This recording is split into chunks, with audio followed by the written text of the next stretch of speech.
Welcome back. All right, so we're going to talk about the New Jersey Devils. So there are some teams with a lot of question marks going into this season. It feels like those ones end up being the longer of the season previews. And then there's teams that don't have a lot of question marks. I feel like with New Jersey, there's not a lot of question marks here.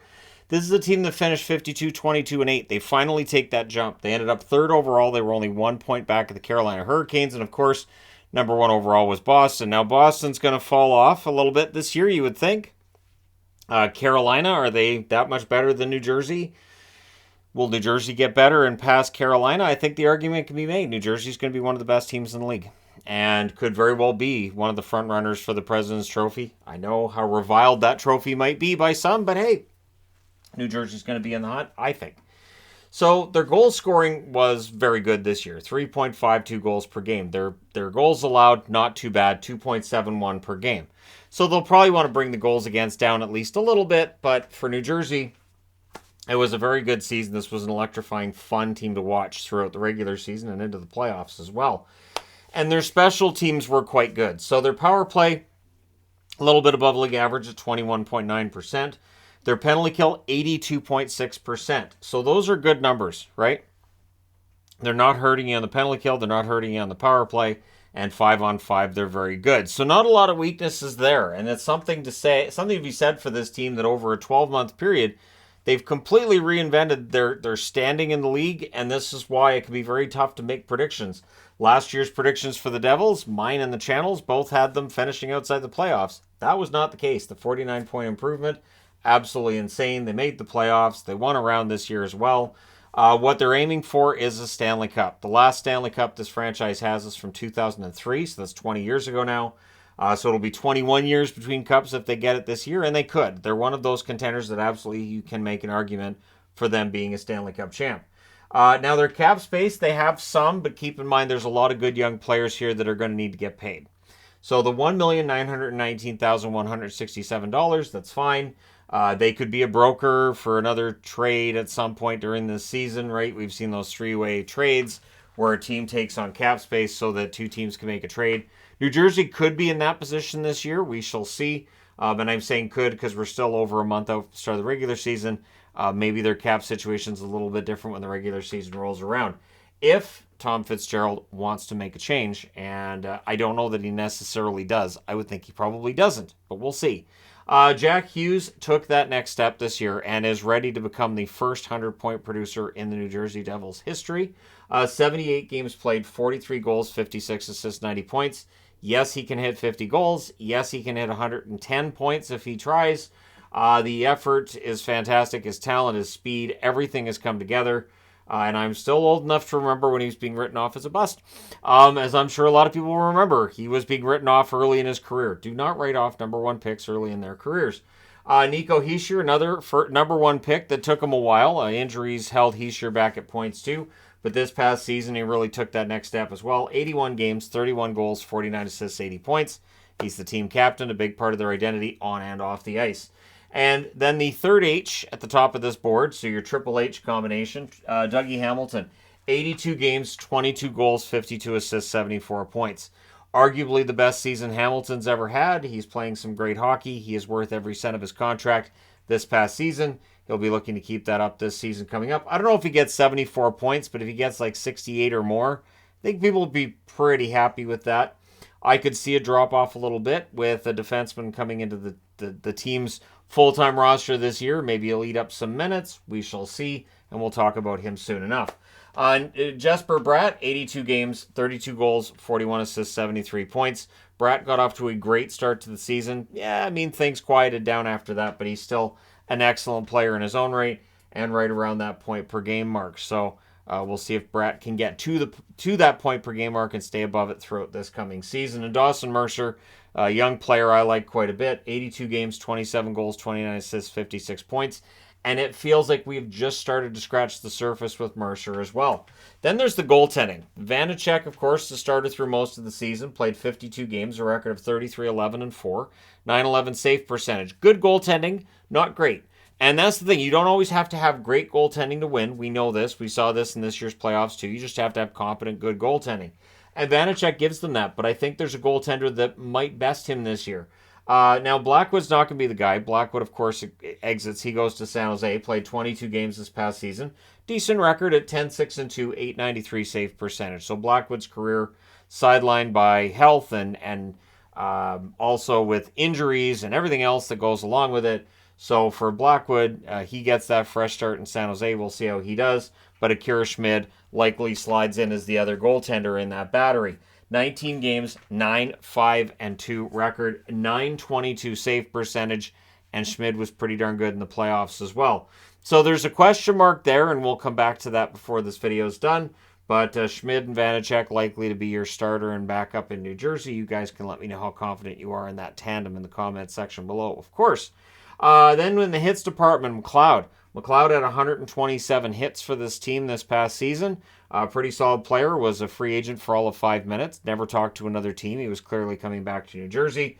Block shots, Siegenthaler is the returning player with the most block shots. I believe Ryan Graves had the most by one more than the 151 that Siegenthaler had.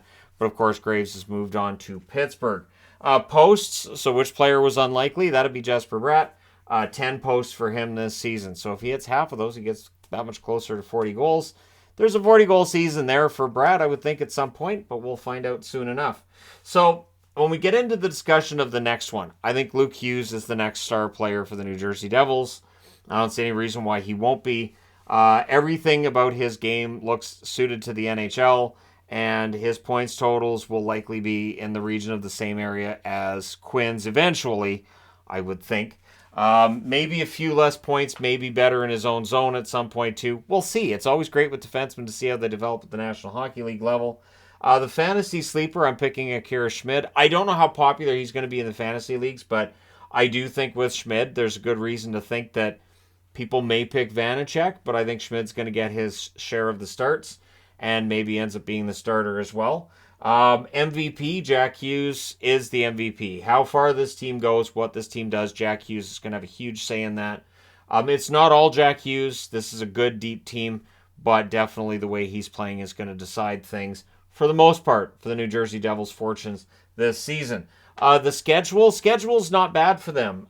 6 of 8 are at home to start the season. I'll mention here, as I did previous, when you go from season to season, the teams that were great on the road or great at home from one season to the next doesn't necessarily translate, so I figure that all resets. 6 of 8 at home should be good for New Jersey, who were, I believe, much better on the road than they were at home. Doesn't mean that's going to translate to this season because every year is different.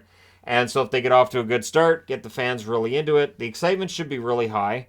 I think that the opening night for the New Jersey Devils, that building should be absolutely bouncing. And yeah, they've earned that. That's great for the long-suffering fans in New Jersey. It has been a while since New Jersey was in this kind of a position where it looked like they were a genuine contender for a Stanley Cup. So, question marks with this team, we will get to right after this. The additions to the squad, Nosek comes over to be the fourth-line center. He can win faceoffs. No, you don't get offense with Nosek, but he wins faceoffs, and that's important. Toffoli is coming off a career year with the Calgary Flames. Whether or not he can follow up that career year with another season of equal amounts of production, I mean, there might be some doubt for some. However, he's going to be playing on great lines with really skilled players. As long as he can keep up from a skating perspective, Toffoli's going to get, I would think, at least 30 goals, at least 65 points. That should be it. I would think that's the floor for him. And he might even be in the 80-point range by the end of the season. Toffoli had a great year for a Calgary team that didn't always have a great season. Colin Miller comes over from Dallas, depth defenseman there, and Tierney is a depth forward added in the offseason as well. The exits are substantial. You have Severson first, who can be very good. Don't overplay him. I say that as if that's not the refrain with most defensemen in the NHL. There are very few defensemen you can't overplay. And so, yeah, with Severson, we'll see how he does in Columbus. Miles Wood ends up exiting for a contract New Jersey clearly couldn't have afforded, even if they had wanted to keep Wood around, which by the end of the playoffs, it was clear Wood was going to be on his way out.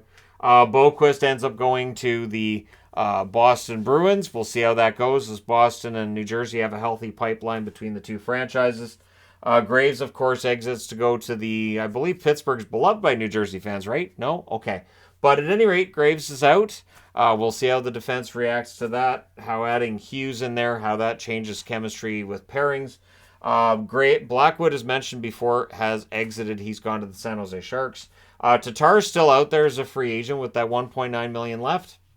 It's always possible that Tatar gets a tryout and they give it a shot. But looks like at this point, Tatar, as I said, still unsigned.